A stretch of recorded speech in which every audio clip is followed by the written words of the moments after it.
Hello दोस्तों, serial killer की ये कहानी सबसे अलग है। बहुत से सीरियल किलर के बारे में आपने सुना होगा, लेकिन कभी आपने ये सुना है कि सीरियल किलर की मौत के 180 साल बाद भी आप उसकी आंख में आंख डालकर बात कर सकते हैं। अजीब है, लेकिन ये सच है कि लेबनान में आज तक एक सीरियल किलर की खोपड़ी हूबहू वैसी है जैसी उसकी मौत के वक्त थी। 180 साल पुरानी बात है। पुर्तगाल की राजधानी लिस्बन शहर में अपना सामान बेचने आने वाले किसान अचानक गायब होने लगे। ये सभी किसान लिस्बन के बाहरी इलाकों से लिस्बन के बाजार में फल और सब्जी बेचने आया करते थे। लिस्बन में आने के लिए ये एक पुल का इस्तेमाल किया करते थे, जिसकी ऊंचाई करीब 213 फुट थी। हालांकि पुलिस को समय समय पर उस पुल के नीचे लोगों की लाशें मिला करती थी, जिन्हें पुलिस कुछ वक्त रखने के बाद अंतिम संस्कार कर दिया करती थी। पुलिस को लगता था कि पुल के नीचे मिलने वाली लाशें उन लोगों की है जिन्होंने पुल से कूदकर खुदकुशी की है। दरअसल पुलिस को खुदकुशी करने की एक वजह भी समझ आती थी। वो वजह ये थी कि साल 1836 से ये लाशें मिलने का सिलसिला शुरू हुआ था और करीब इसके 16 साल पहले साल 1820 में पुर्तगाल में इतनी ज़्यादा मंदी आ गई थी कि बड़े बड़े फैक्ट्री मालिकों तक ने खुदकुशी कर ली थी। लोगों के हालात इस मंदी के कई साल बीत जाने के बाद भी ठीक नहीं हुए थे। पुलिस को लगता था कि 16 साल बाद भी मंदी का ही असर किसानों पर पड़ रहा है, जिसकी वजह से वो खुदकुशी कर रहे हैं। हालांकि पुलिस में शिकायत करने वाले उनके परिजन पुलिस को जोर देकर कहते थे कि मरने वाले के साथ ऐसी कोई दिक्कत नहीं थी और वो अपनी ज़िंदगी से खुश थे।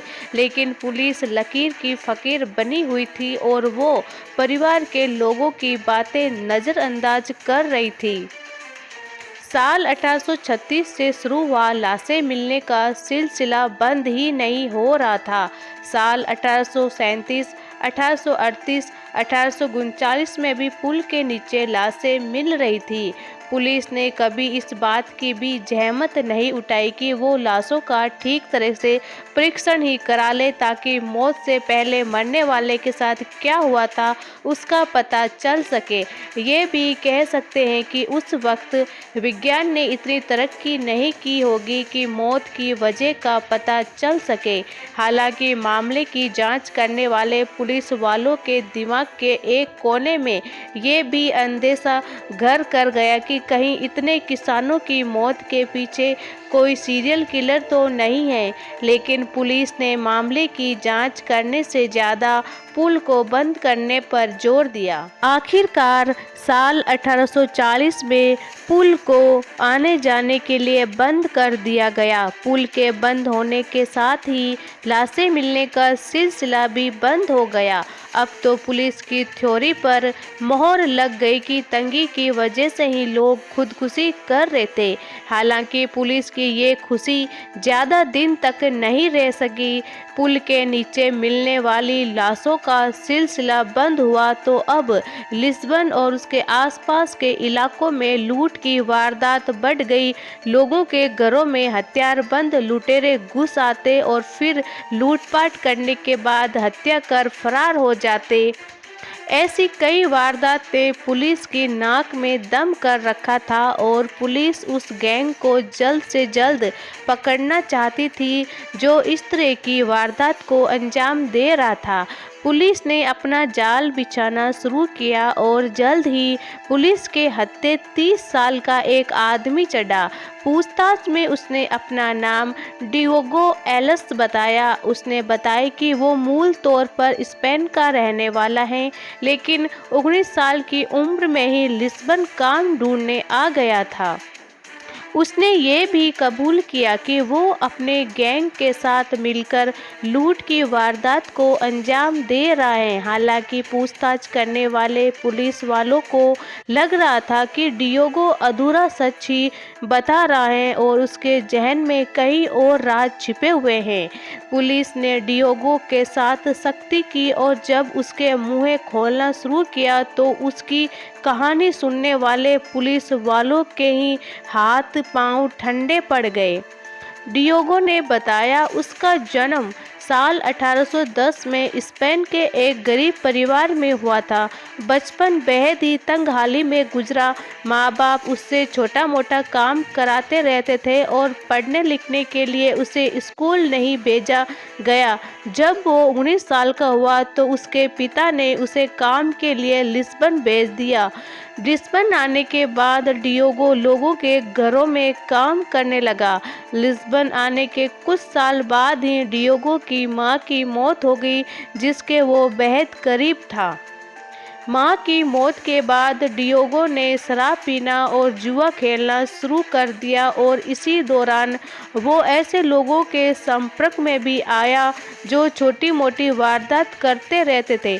छोटी मोटी वारदात करके भी वो अच्छी ज़िंदगी जी रहे थे और उन्हें लोगों को घरों में काम करने की भी ज़रूरत नहीं थी। इसी बीच डियोगो की मुलाकात एक महिला से भी हुई जिससे उससे प्यार हो गया।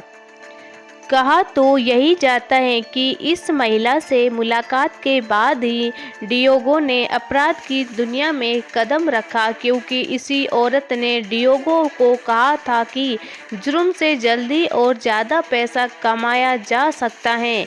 इसके बाद डियोगो ऐसी जगह की तलाश करने लगा जहां से लोगों को आसानी से लूटा जाए और किसी को शक भी न हो। डियोगो की सबसे पहली नौकरी उसी पुल के पास के एक मकान में लगी थी जहां से किसान लिस्बन शहर में आया जाया करते थे। अंधेरा गिरने के साथ ही लिस्बन से अपने गांव लौटने वाले किसानों की तादाद में कमी आने लगती थी और रात ज़्यादा गिर आने पर तो कई लोग अकेले ही वापस लौटते थे। डियोगो के दिमाग में यही ख्याल आया कि वो देर रात लौटने वाले किसानों को अपना निशाना बनाएगा। 1836 में जब उसकी उम्र 26 साल थी तब उसने अपना पहला कत्ल किया था। डियोगो पुल के पास छिपकर अपने शिकार का इंतजार करता और फिर उसे काबू में करने के बाद उसके पैसे छीन लिया करता था। लूटने वाला शख्स पुलिस के पास न जा सके और वो कभी पकड़ा न जाए, इसके लिए डियोगो अपने शिकार को 60 मीटर ऊंचे पुल से नीचे फेंक दिया करता था। पुल से गिरते ही उसकी मौत हो जाती और डियोगो अगली वारदात की तैयारी करने लगता।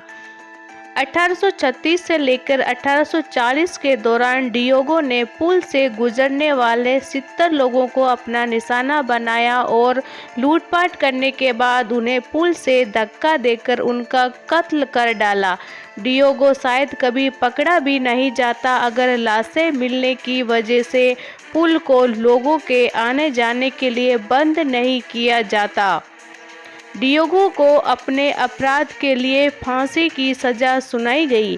डियोगो उन चंद लोगों में था जिन्हें पुर्तगाल में फांसी की सज़ा हुई, क्योंकि डियोगो की मौत के कुछ साल बाद ही पुर्तगाल में फांसी की सज़ा को बंद कर दिया गया। डियोगो की मौत के बाद उसके सिर को काटा गया और एक केमिकल के जार में रखा गया। इसके पीछे की वजह ये थी कि वैज्ञानिक डियोगो का दिमाग पढ़ना चाहते थे। वो जानना चाहते थे कि आखिर एक सीरियल किलर के दिमाग में आम इंसान से ऐसा क्या अलग होता है कि वो किसी को भी मौत के घाट उतारने से पहले उप तक नहीं करता। आज भी डियोगो का सही सलामत सिर लिस्बन की एक यूनिवर्सिटी के लैब में रखा हुआ है। यानी 180 साल बाद भी एक सीरियल किलर का चेहरा आप न केवल देख सकते हो बल्कि पढ़ भी सकते हो। धन्यवाद।